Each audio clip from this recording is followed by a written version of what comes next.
Now we're talking about dividend policy here. Now, most of us think that dividends are always cash dividends. That's not really the case. Often companies that don't want to spend the money to pay cash dividends, they don't want to use their cash up that way, often they'll pay dividends in the form of issuing more stock, okay? And there's two kinds of other dividends that we're going to talk about, and these are non-cash dividends.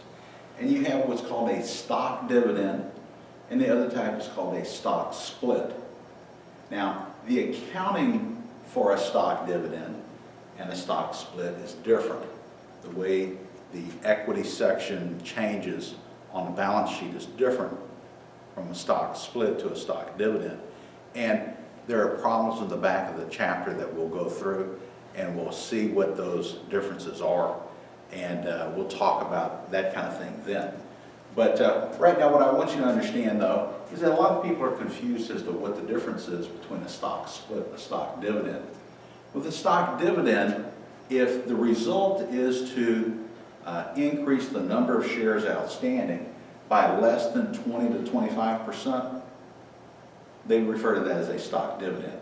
If the result of the payment of stock to shareholders results in the number of shares outstanding increasing greater than 20 to 25%, then they refer to that as a stock split.